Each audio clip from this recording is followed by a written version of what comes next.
Hello viewers, কেমন আছো সবাই? গুড মর্নিং সবাইকে। তো তোমাদের সবাইকে শারদীয়ার শুভেচ্ছা। দেখো আজ ভোরবেলা উঠেছি, কারণ মহালয়াতে প্রতি বছর আমি আমার মাম্মামকে নিয়ে বের হই। তার আগেও আমি বের হতাম, কিন্তু আমার মাম্মামের ছোট থেকে শুরু হয়েছে জার্নিটা। ওকে নিয়ে প্রতিটা মহালয়াতে শরীর ভালো থাকলে তো বের হই।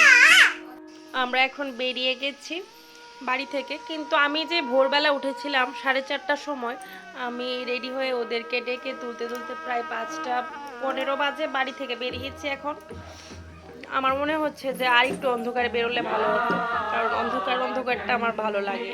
মহালয়া মহালয়া ভাবা। আর যাই হোক, রূপসার ব্যাপারটা না একদম আলাদা। অন্য সব বাচ্চাকে ঘুম থেকে উঠাতে একটু কষ্ট হয়, কিন্তু আমার রূপসাকে শুধু যদি বলি যে মাম্মা মহালয়াতে যাবে, তুমি উঠে যাও, ও উঠে যায়। ওকে নিয়ে কান্নাকাটি করতে হয় না, ও উঠে সঙ্গে সঙ্গে রেডি হয়ে যায়, কোনো ডিস্টার্বও করে না। আমরা প্রতি বছরের মতো এই বছরও একই রোড দিয়ে যাচ্ছি, প্যান্ডেলগুলি দেখছিলাম। এটা হচ্ছে আমাদের শান্তিপাড়ার প্যান্ডেলটা, তারপর চিত্তরঞ্জনের প্যান্ডেলটা দেখবো। তো এটা হচ্ছে চিত্তরঞ্জনের প্যান্ডেলটা। আর প্যান্ডেলগুলি দেখে যেতে একটা ভালো লাগে। আর সব থেকে আকর্ষণের যে ব্যাপারটা হচ্ছে মহালয়ার সেই কুয়াশা ভরা সকালটা, কারণ কিছুদিন আগেও আমি দেখেছি সেই কুয়াশাটা পড়ে না। বাঙালির ইমোশনই এই মহালয়া। মহালয়া শুরু হয়েছে মানে দুর্গাপূজা এখন আর হাতে গোনা কিছুটা দিন। আর আমরা চলে এসেছি এখন কলেজ টিলা। তো এখানে সবসময় ভিড় থাকে, প্রতি বছর এখানে ভিড় থাকে।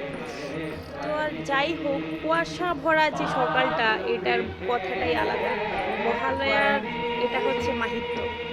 সে ভোরবেলা উঠে অন্ধকার কুয়াশায় ঢাকা সকালটা, সেটা একমাত্র মহালয়াতেই দেখা যায় সচরাচর। আর এখানে আরেকটা প্যান্ডেল দেখতে পেয়েছি আমি। তো এখন আমরা চলে যাব মায়ের মন্দিরে, যেখানে প্রতি বছর যাই মাকে দেখতে। তো মা উমা মন্দিরে চলে এসেছি, ইন্দ্রনগর। এই মায়ের কাছে আসলে আমার মনে হয় এখানেই থেকে যায়, কারণ মায়ের মুখটা ভীষণ সুন্দর আর আমার ভীষণ ভালো লাগে মাকে দেখতে। একদম মায়া লেগে যায় মাকে দেখলে, চোখে জল এসে পড়ে। এখানে দেখো পুরো অন্ধকার, মানে কুয়াশায় কিছু দেখা যাচ্ছে না, পুরো ঢাকা ছিল জায়গাটা। তো সকালে ঘুরতে তো আমার ভালো লাগে। সকালে এই যে ওয়েদারটাতে আর ভোরে ভোরে উঠে, মানে আরো দারুণ ব্যাপার। আমি খুঁজছিলাম যে কোথায় কাশবন, কাশবন এখনো দেখিনি। তো যাই হোক, এখন চলে এসেছি নন্দননগরে একটা কালী মন্দিরে।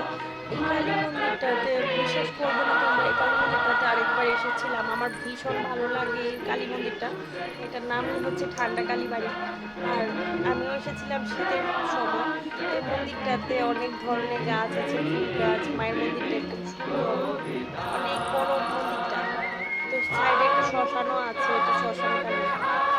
মায়ের মন্দিরটাতে এসে প্রসাদও পেয়েছি, ভাগ্য ভালো। তারপর চলে এসেছি কাঠিয়া বাবা আশ্রমে, এখানে মেলা চলছিল ভোরবেলা। এখান থেকে যাওয়ার সময় একটা কাশবন দেখেছিলাম, সেটাতে আর যেতে পারিনি, যেহেতু রূপসার পাপা মাকে না বলেছে, মানে যেতে পারবো না। তোমাদের সঙ্গে আবার নেক্সট ব্লগে দেখা হচ্ছে। টাটা, বাই বাই, ভালো।